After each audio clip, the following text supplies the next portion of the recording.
Quelles sont les surprises du deuxième tour au municipal et au communautaire? Quels sont les enjeux électoraux, les forces en présence? Philippe Gustin s'en va, il a installé ses radars, nos élus sont peut-être libérés, mais ce n'est pas si sûr. Il s'en va peut-être pour mieux nous avoir. Pas de ultramarins au poste de responsabilité au gouvernement. Autre sujet d'actualité, le Covid est toujours là, toujours plus menaçant en Guyane, à Mayotte, sans oublier l'Amérique latine et les États-Unis. Y aura-t-il une deuxième vague? Et on demande 300 € pour avoir 180. Est-on véritablement satisfait de la réponse du gouvernement? Et à pour lui, on a voté. Mais que fait-on maintenant avec les terrains litigieux? Les plaignants gagneront-ils l'affaire? Et voilà pour... nous sommes un peu perturbés aujourd'hui par, par le temps.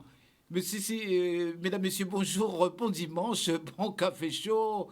Ramaï, bonjour.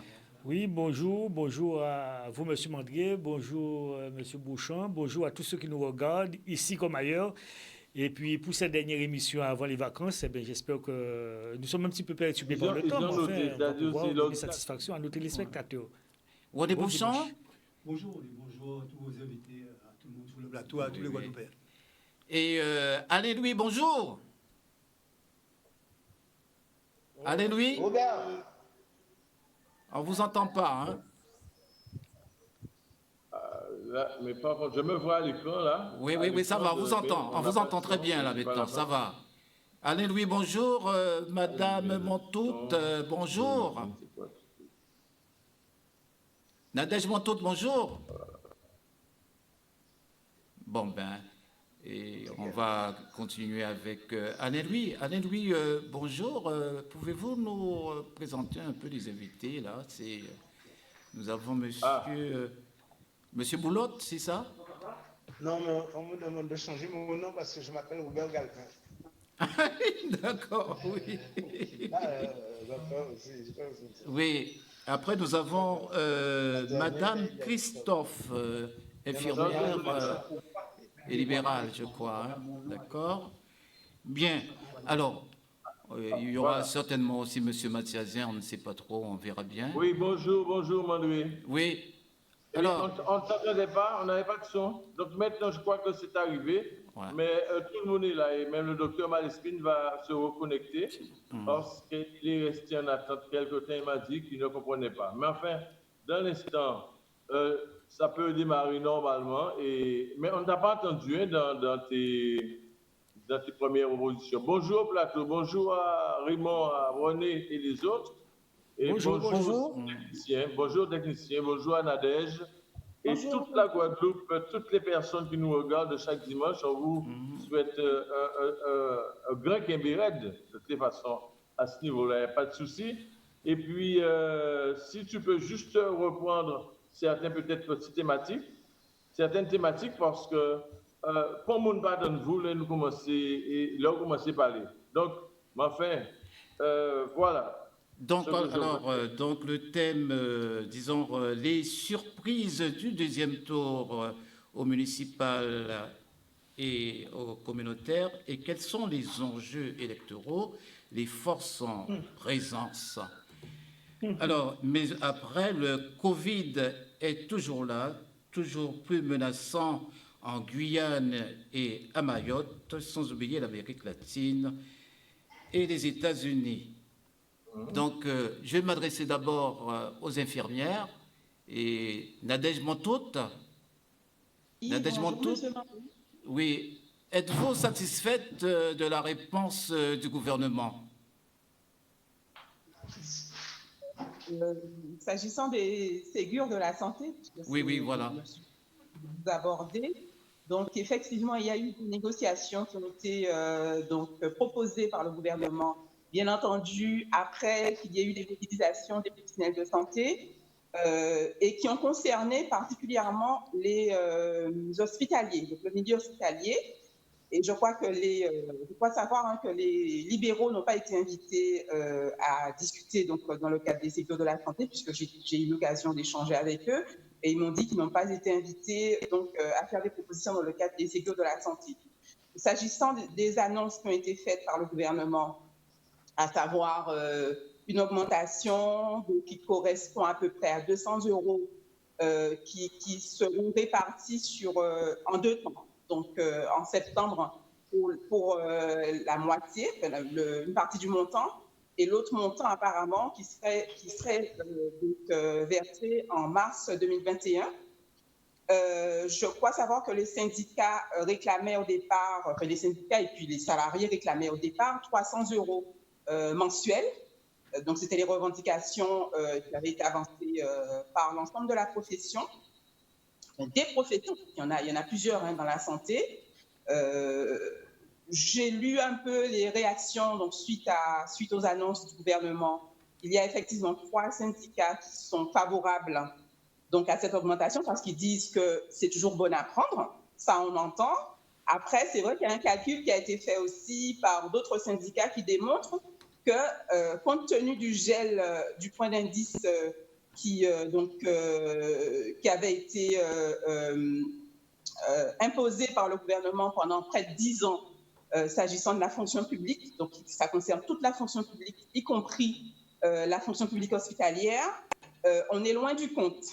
Ça veut dire que le calcul démontre qu'on a un retard de 14 milliards d'euros s'agissant des salaires, de l'augmentation des salaires qui auraient dû être faits si le point d'indice avait évolué normalement chaque année ou au rythme qui était prévu au départ. Et donc, il y en a qui disent que ce n'est pas suffisant. Et c'est pour cette raison que les syndicats et puis les salariés réclamaient 300 € d'augmentation de salaire pour les professionnels de santé.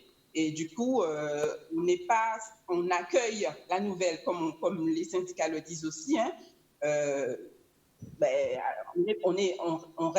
On est satisfait en quelque part de ces premières annonces, mais on se dit que le compte n'y est pas. Il faut encore poursuivre les discussions, les négociations pour obtenir plus.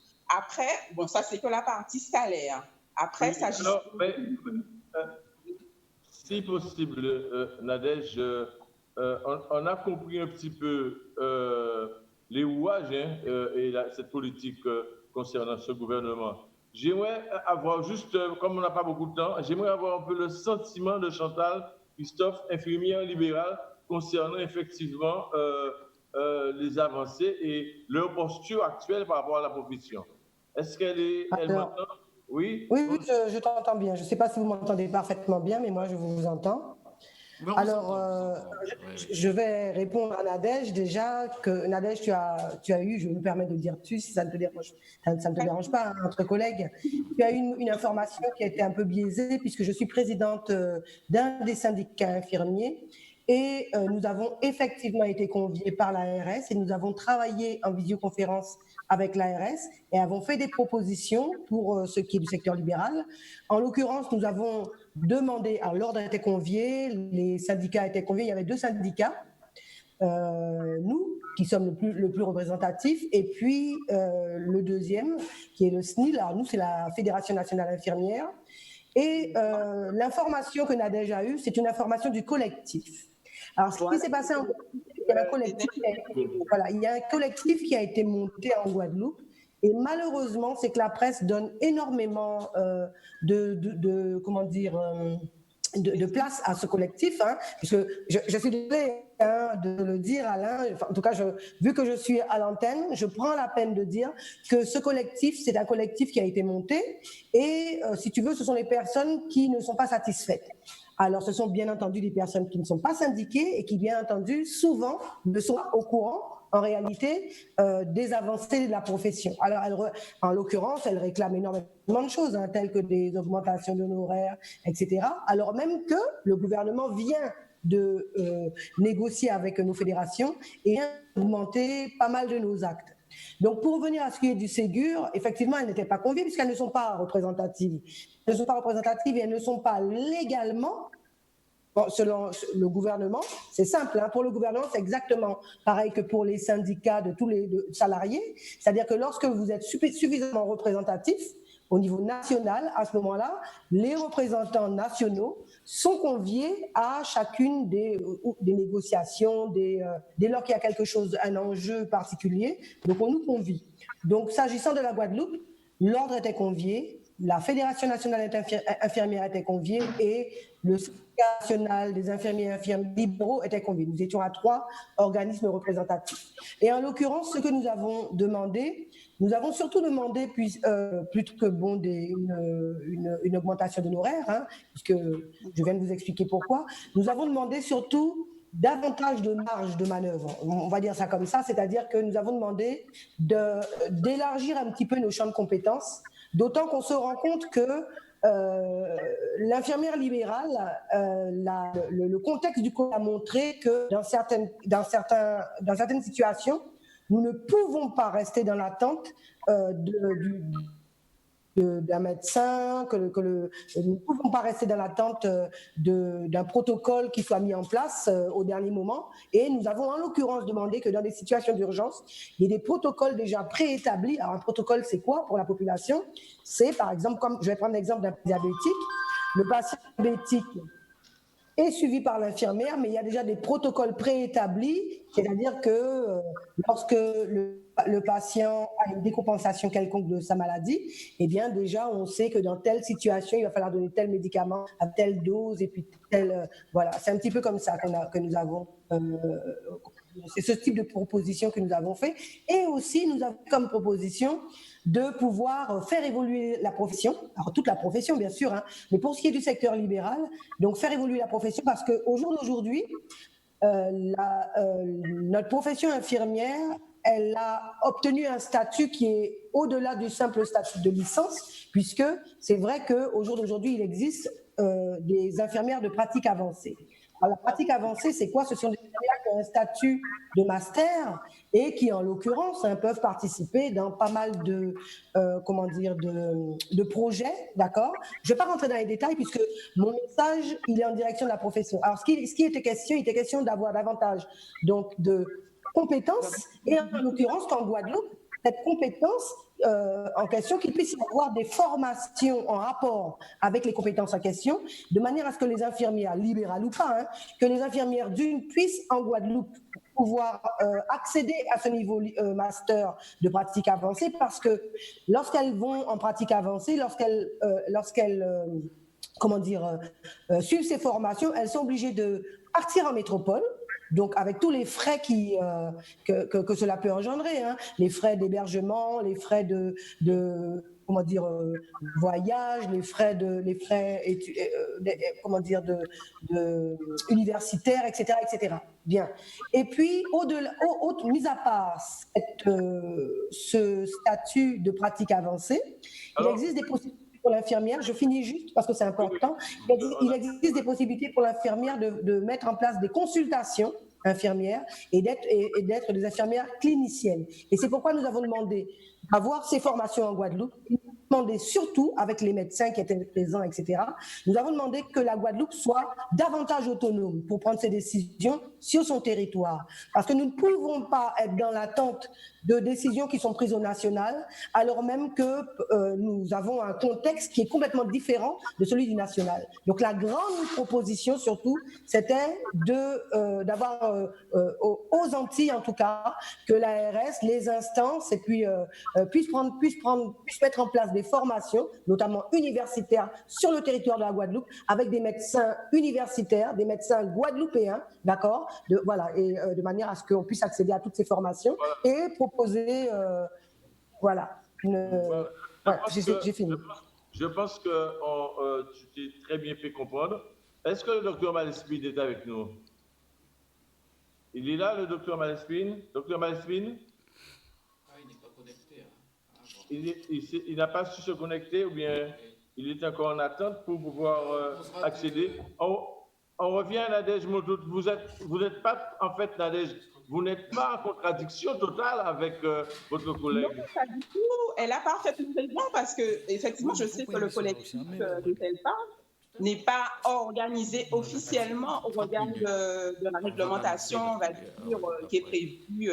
Parce que moi, je suis syndicaliste aussi, je sais comment ça fonctionne. Hein. Je suis syndicaliste en milieu hospitalier, donc on est officiellement reconnu par le gouvernement. Après, effectivement, il y a des collègues qui ne sont pas organisés dans le cadre, on va dire, qui est fixé par le gouvernement, et du coup, s'estiment être un peu lésés parce qu'ils ne sont pas consultés quand il y a des négociations avec le gouvernement. Moi, je suis complètement d'accord avec. Peut-être une petite réaction de nos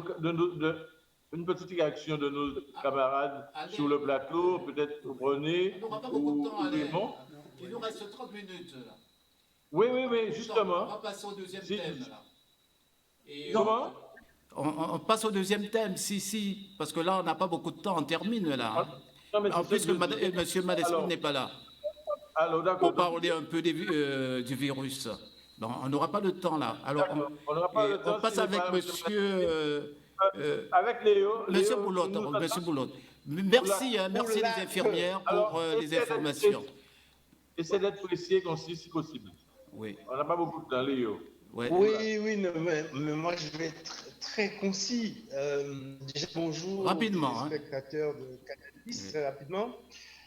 Donc voilà ce qui en est aujourd'hui de la situation à Port-Louis avec l'occupation du littoral port-louisien.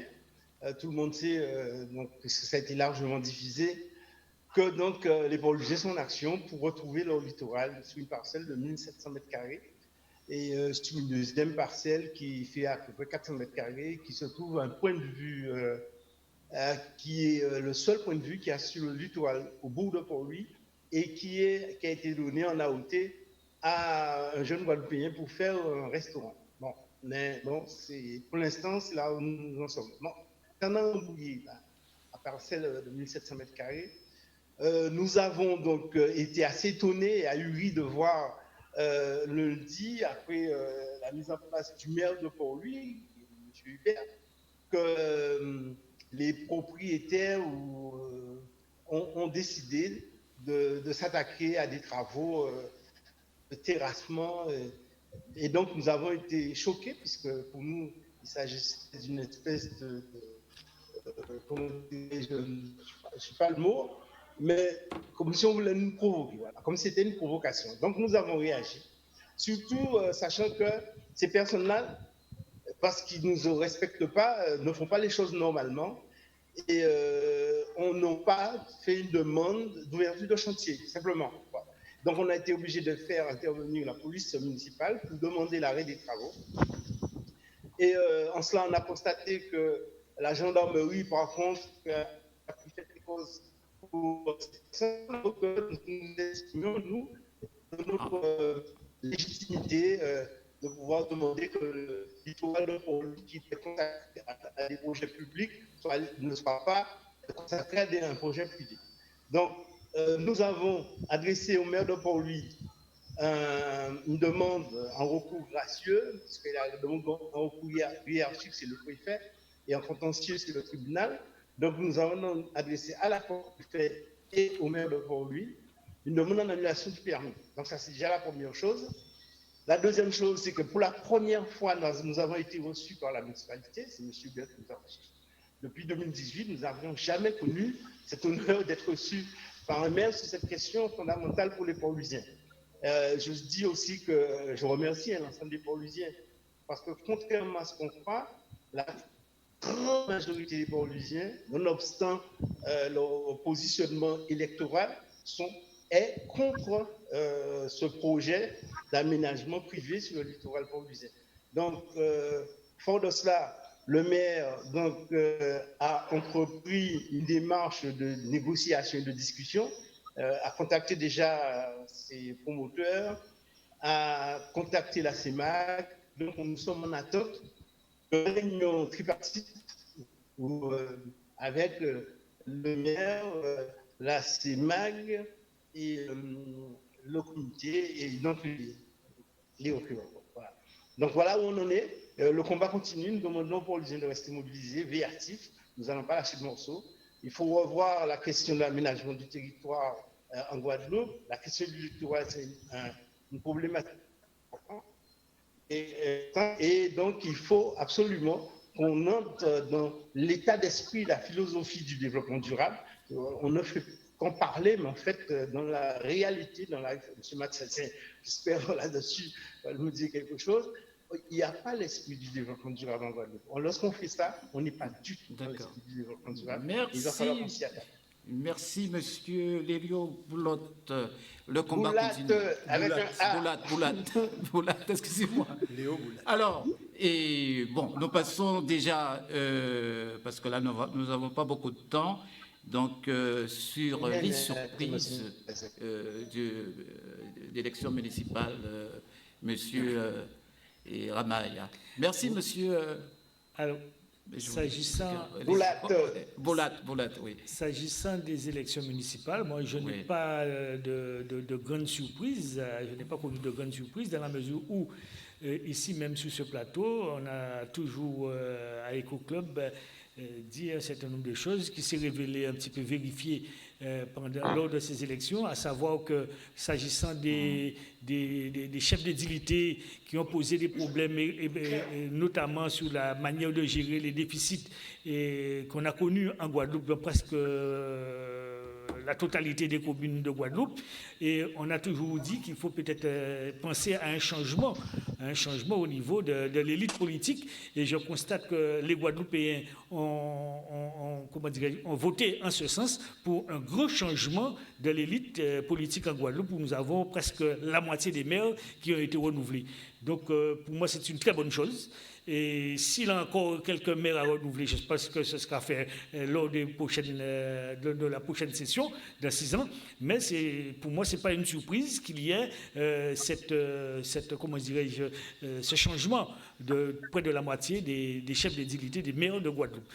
Et s'agissant même des résultats concernant certaines communes, on a bien vu que dans certaines communes, et je dirais même sur le plan guadeloupéen, il y a eu de manière notoire la disparition de certain nombre de personnes qui dominaient la chose politique de Guadeloupe depuis 40, 50, 60 ans en Guadeloupe, et ça a été quand même une belle chose de la part des Guadeloupéens, à mon sens, de pouvoir renouveler, et pour ma part même, depuis que je suis enfant, il y a certains noms que j'entends en politique et qu'aujourd'hui, ils n'y sont plus parce qu'ils ont certainement ils ont été défaillants, mais pour moi, c'est une bonne chose qu'il y ait une classe politique renouvelée en Guadeloupe et pour connaître, j'espère, d'autres horizons et le sens de responsabilité politique de la Guadeloupe puisse être mis plus en avant avec le cœur guadeloupéen pour pouvoir résoudre les problèmes qui se posent en Guadeloupe, notamment le problème de l'eau,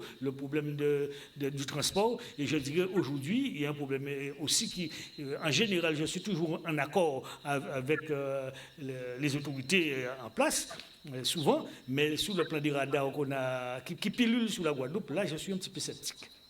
René Bouchon, alors votre analyse sur les élections Non, je ne veux pas faire une analyse sur les élections.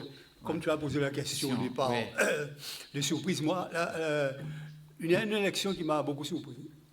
C'est celle de Capesterre-le-Marie à l'autre, parce que le maire me paraissait extrêmement en difficulté au premier tour, et je vois qu'il a gagné les élections au deuxième tour avec une assez forte majorité.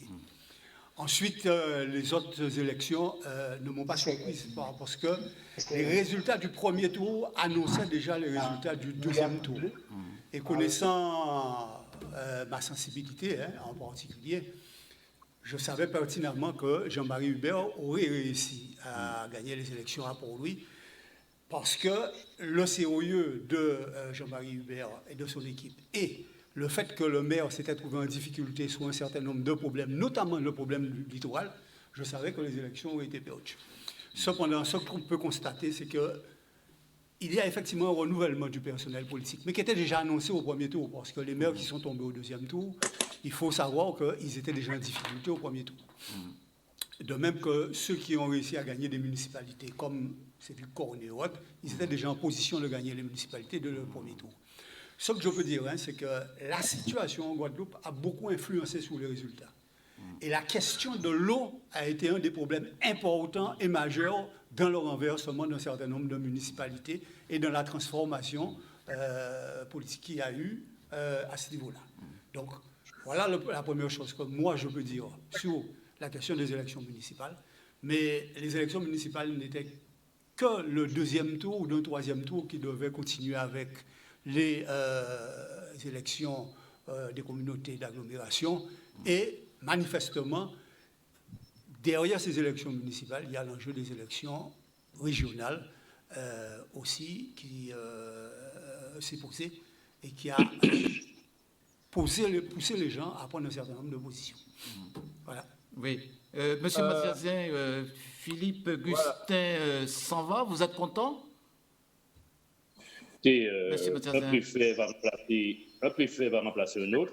Oui. Et si mes informations sont exactes, vous savez que M. Philippe Gustin sera plus que jamais à la barre. Absolument. Dans la mesure où, d'abord, il y a un indice, tandis qu'il s'en va, subrepticement, puisqu'il s'en va autour de mardi, mercredi. Et d'après ce que je sais, il fait monter des radars partout en Guadeloupe, alors que ce n'était pas l'accord qu'il nous avait donné lorsqu'on l'avait rencontré en CTAP en préfecture. Il nous avait dit qu'il remplacerait les 20 radars anciens qui existent déjà et qu'il se concerterait avec les élus pour voir de l'opportunité en fonction des zones qu'il y a qui seraient plus ou moins accidentogènes dans les communes pour pouvoir placer des radars tourelles. Nous savons très bien que les radars tourelles font le fruit d'un marché extrêmement important. 100 radars sur 1000 km de route, ça c'est inadmissible. Nous sommes pour la sécurité routière, je l'ai toujours dit.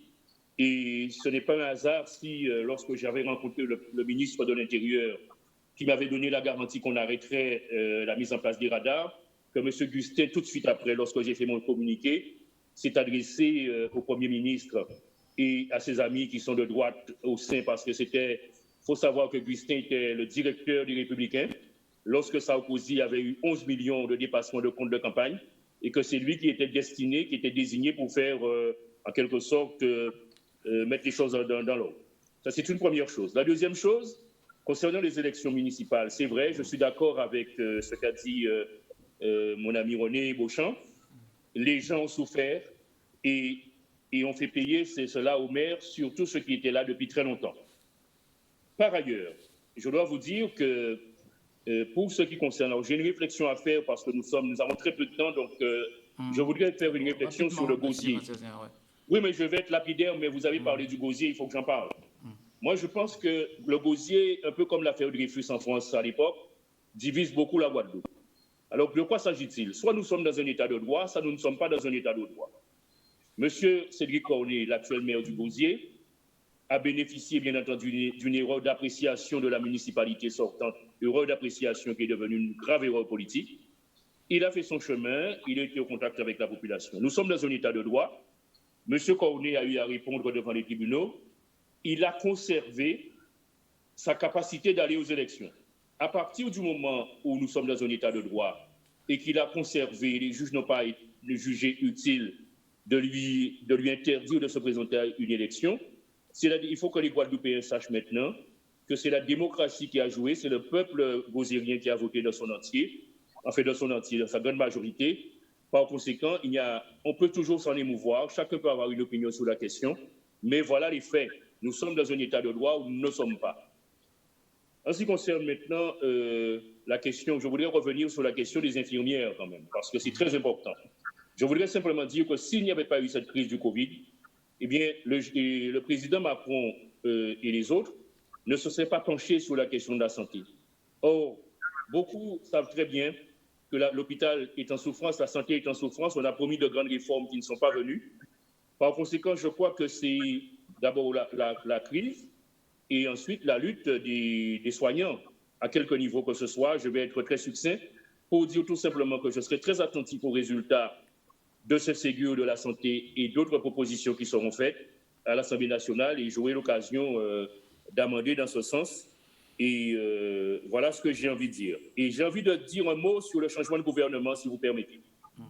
Parce que il y a un gouvernement qui a un nouveau Premier ministre qui a été nommé. Et Macron dit, c'est la deuxième, monsieur le président de la République dit, bon ben c'est la deuxième partie de mon quinquennat et ça sera différent. Alors, il nous avait dit ni droite ni gauche. Je constate que les postes, le Premier ministre, le ministre de l'économie et des finances, le ministre du budget, enfin les postes clés, le ministre de l'Intérieur, les postes régaliens clés, les premiers postes de ministre, les postes les plus importants sont détenus par les gens de droite. Par conséquent, il n'y a pas d'infléchissement de la politique. Il va y avoir un discours de politique générale cette semaine, je crois que c'est mercredi. Je jugerai sur place. Je jugerai en entendant le discours. Je ne suis pas a priori contre, mais je crois que je serai très attentif au vote que je ferai en ce qui concerne la confiance à accorder au gouvernement. Voilà, je ne veux pas monopoliser la parole beaucoup plus parce qu'aujourd'hui, nous n'avons pas eu beaucoup de temps. Justement, M. Mathias, monsieur le député, j'ai justement une toute petite question. Si vous pouvez, vous allez y répondre. Si vous ne pouvez pas, vous ne répondez pas. Quand vous inspire l'élection du président de Cap Excellence, Éric Jalton? Éric Jalton comportait déjà 21 sièges. D'accord? 21 sièges. Donc, Échalus avait dit pendant toute la semaine, je veux être président de Cap Excellence, etc. Donc, il avait poussé des cris d'orfraie. Et finalement, j'ai appris, il avait déjà lui seul 21 sièges, il faut 25 sièges pour la majorité. Donc, et M. Durimel a dit que lui, il n'est capable de se battre entre les deux mastodontes. Sa commune a un déficit important, donc il va se ranger du côté de la majorité. Et la majorité s'était déjà clairement dégagée en faveur de Jalton. Et c'est ainsi que Harry Chalus, la veille, a appelé Jalton pour lui dire, écoute, il faut qu'on trouve un arrangement. Alors, ils ont voté comme un seul homme, lui-même a voté comme un seul homme pour, en fait, son équipe, pour Éric Jalton. Mais ce que je veux dire tout simplement, c'est que deux choses, c'est que j'observe qu'Harry Chalus, qui est déjà président de région, qui dit qu'il n'est pas intéressé par les postes, et que s'est-il passé, il a pris la première vice-présidence à lui de Cap Excellence. Alors, ce qui est étonnant, c'est que M. Durimel de Pointe-à-Pitre est deuxième, c'est qu'il n'est pas confié ce poste de première vice-présidente de Cap Excellence à Madame le maire de Bémao, Madame Polifon, d'autant plus que nous parlons beaucoup de parité, de rôle des femmes en politique, enfin de promotion des femmes. Donc, je suis très étonné qu'il ait lui-même confisqué ce poste. Et le troisième élément, il dit qu'il y a des gens qui ont trahi Bémao, que l'opposition a voté pour Jalton en trahissant Bémao. Alors que lui-même a voté pour Jalton. Et lorsqu'il a manqué 2 voix d'Harry Chalus pour Jalton à la première, enfin, quand on a eu le président, Jalton a fait une interruption de séance et il a rappelé à l'ordre et il a marché à 100%. Donc voilà ce que j'ai envie de dire. Moi, ce que j'ai envie de dire là-dessus, c'est que la question des communautés d'agglomération se pose de façon inégale. Il y en a qui n'ont pas d'argent du tout. Par exemple, comme chez nous à Sainte-Rose, enfin Sainte-Rose d'hier, les 6 communes qui composent la communauté, les 6 communes qui composent la communauté d'agglomération du Nord Basse-Terre, dans le Sud Basse-Terre. Donc il y a là à réfléchir sur une question de péréquation, mais ça c'est un autre débat. Oui, monsieur. Alors, Mandré, juste pour porter une petite précision, le président de Cap Excellence, logiquement, devrait intervenir par téléphone. Donc, est-ce que du côté de la technique, il est en ligne? Je ne sais pas. Mais je ne pense pas. Non, pas du tout. Il n'est pas. Alors, parce qu'il m'a fait savoir qu'il allait intervenir par téléphone. Et bon, est-ce que. Pour l'instant, il n'est pas là. Pour l'instant, il n'est pas là. Donc, peut-être qu'il arrivera dans un moment. Donc, on revient. Alors, une question. J'ai fait très vite, très succinct pour pouvoir laisser la parole à tout le monde. Oui, alors, une question, monsieur. Alors, je peux y aller là, mais une question. Est-ce que Cédric Cornet et Darmanin, c'est le même combat? On peut dire que c'est le même combat. Ils sont dans la même situation. Cédric Cornet qui? Et le ministre de l'Intérieur, qui a des problèmes, enfin, il a été jugé, hein, donc... Non. ce n'est pas le même combat. Non. Alors, je me permets, en tant qu'élu national, de laisser répondre. Monsieur, je prends mes responsabilités. J'ai déjà dit ce que je pensais de l'élection de M. Cornet. C'est la démocratie. C'est le peuple qui s'est exprimé. Il s'est présenté devant un tribunal et il a entendu la sentence qui lui a laissé la possibilité de se présenter aux élections. Voilà un pays aujourd'hui où, lorsque les gens ne sont pas encore condamnés, lorsque les gens ne sont même pas mis en examen, lorsqu'il y a une enquête, on leur dit vous devez partir. Moi, je peux comprendre le mouvement MeToo, je peux comprendre tous les mouvements qu'il y a, mais à partir du moment où la radio, la télévision parle de quelqu'un comme étant soupçonné où il y a un soupçon et que la personne est déjà condamnée et que c'est la rue qui dit il faut que la personne n'accomplisse pas telle ou telle mission. Il y a une règle qui veut que lorsqu'un ministre est mis en examen, qu'il donne sa démission. Eh bien, j'observe que le président de l'Assemblée nationale aujourd'hui, M. Ferrand, est mis en examen. Il préside l'Assemblée nationale. Pour ce qui concerne le ministre de l'Intérieur, il devrait, s'il était mis en examen, selon moi, en tirer les conséquences. Mais pour le moment, il y a une enquête qui est en cours. Il faut laisser l'enquête aboutir et les juges qui ont leur indépendance, je l'espère, encore, vont se prononcer, les magistrats.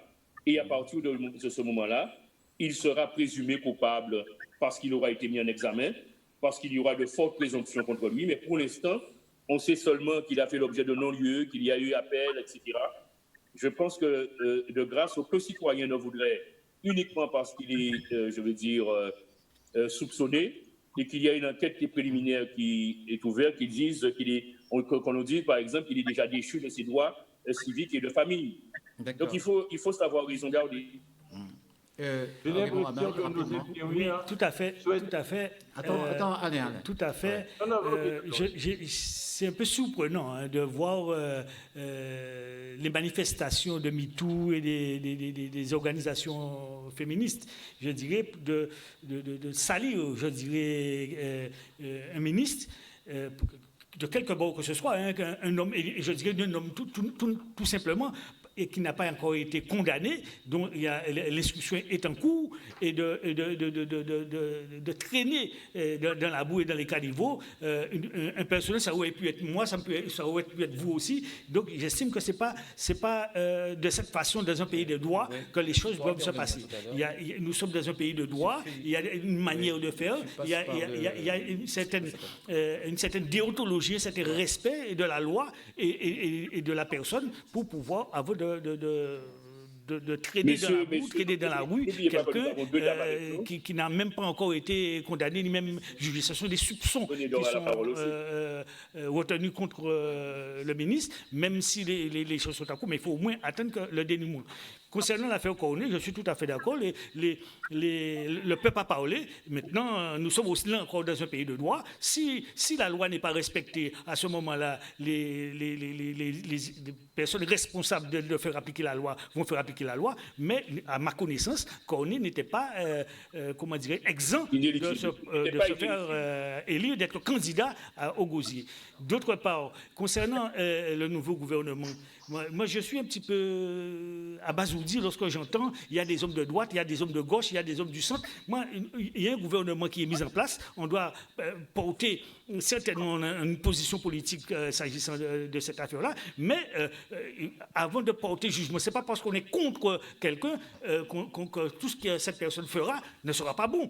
Il faut quand même au moins attendre qu'il en est de même pour le ministre de l'Intérieur, où on entend des gens qui démissionnent avant même que le ministre de l'Intérieur puisse appliquer sa politique. Moi, je ne suis pas de gauche, je ne suis pas de droite, je suis là pour porter un certain commentaire sur ce qui se passe. Mais avant, il faut quand même laisser les personnes et juger sur les actes. Alors, est-ce que M. Jalton, est-ce qu'il est en communication? C'est bon? Oui. Oui, M. Jalton, alors, ça va très bien pour vous? Puisqu'on a vu que vous avez été réélu, avec 50 voix, je crois. 46. Oui, voilà. 48. Et alors, la question est laquelle? Alors, ça veut dire que vous gérez bien Cap Excellence, alors? Mais je pense que si j'ai été réélu avec un score aussi impressionnant, 46 sur 48, 2 abstentions, c'est que, ma foi, j'étais un bon président, correct en tout cas, et qu'il n'y avait pas vraiment d'opposition à ma candidature, ou que le rapport des forces ne permettait pas beaucoup à d'autres éventuelles volontés, velléités de s'affirmer. Et je pense que c'est bien cette deuxième, les deux arguments sont valables, je pense, me concernant modestement évidemment. Et donc cette élection président Cap Excellence se situe dans une volonté, en tout cas, qui est d'abord la mienne, mais qui est partagée avec d'autres groupes progressivement, et 5 autres groupes, avec le mien ça fait 6, composant Cap Excellence, de transcender nos clivages politiques, partidaires, et aussi locaux, communaux, entre majorité et opposition municipale, et que dès lors qu'on franchit le pas Cap Excellence, qu'on traite les dossiers de Cap Excellence concernant le territoire communautaire, qu'on puisse mettre de côté nos orgueils, nos clivages, nos intentions, nos stratégies électoralistes, etc. Parce que les enjeux sont importants, les défis sont nombreux, et le contexte est difficile, sanitaire, économique, social, sociétal, qui nous impose quand même, au moins dans cette nouvelle structure qui est l'intercommunalité, le PCI, au moins là qu'on puisse travailler. Bon, c'est un apprentissage, ça ne va pas se faire de claquement de doigts, il ne faut pas se faire d'illusions, mais je pense que progressivement, l'état d'esprit devrait s'améliorer. J'invite les uns et les autres qui ne sont pas tout à fait encore dans cet état d'esprit. Oui. Monsieur le Président de Cap Excellence, résolument, c'est ma volonté. En tout cas, j'ai fait la démonstration. C'est emmène aussi l'opposition. Et puis, Jalton, vous avez une question Alain Louis. Oui, une question, Monsieur le Président. Une question, Monsieur le Président. Je m'excuse de vous interrompre. Une question. Concrètement, aujourd'hui, quels sont les objectifs de Cap Excellence? Quelle vision, quelle politique que vous allez soit mettre en place, ou qu'est-ce que vous pensez faire concrètement de manière à permettre à la ville des Amis, mais à Cap Excellence, même à Haut-Pointe-à-Pitre, vraiment d'avancer? Quelles sont vos priorités, plus précisément? Nos priorités, déjà, c'est de arrêter notre projet de territoire, aussi, qui est adossé aussi à notre schéma de cohérence territoriale. Tout ceci est en cours de finalisation. On va revisiter ça avec les nouveaux élus, évidemment, qui puissent avoir aussi leur mot à dire, ce ne soit pas l'héritage simplement de l'ancienne mandature. Donc tout ceci va faire l'objet des travaux. Pendant tout ce mois, on va profiter de cette crise Covid sanitaire où on va à l'essentiel, en attendant que la tempête ne passe. On va profiter pour travailler les schémas directeurs, les documents de planification, les schémas d'orientation avec d'autres schémas aussi. Le plan pluriannuel d'investissement sans doute va être revisité à la baisse, compte tenu des manques de recettes. Et donc tout ceci, il y a ces travaux, ça c'est la priorité en termes organisationnels, etc.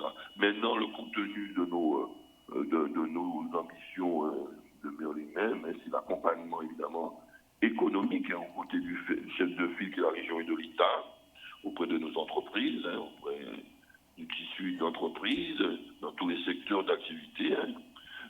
Notamment, on a un exemple assez emblématique, c'est l'agro-parc, unité d'agro-transformation qui est en cours de travaux sur Périn, plus de Périn, la route de Périn, à côté du CHU, qui va mettre en exergue une idée importante pour moi, en tout cas, et je pense partager par mes collègues de Cap Excellence, c'est le localisme, c'est aussi vers la souveraineté alimentaire, c'est-à-dire qu'on produit localement, notamment des produits agricoles, notamment, ok.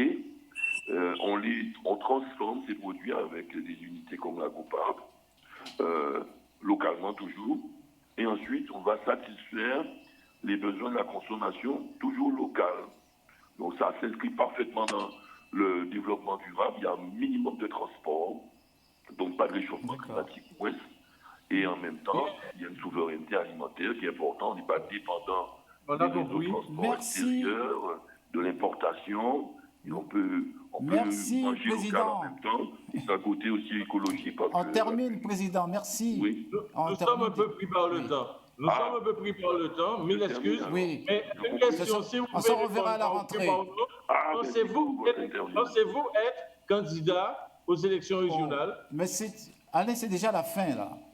Mais je sais, s'il ne peut répondre par oui ou par non, on ne sait jamais. Hein. Ça peut être un scoop. Pensez-vous être président à l'élection régionale, candidat à l'élection régionale? C'est une question. Président, rapidement. 10 secondes. Entendu arriver parler d'élection régionale. Oui. La question, est-ce que vous pensez être candidat aux élections régionales? Le maire et le président qui a fait silence. Je ne pense pas au régional en Morazan. Mais nous serons présents. Enfin, vous ne dites pas non. Ah non, pour l'instant, mon père me disait toujours, il ne faut jurer de rien.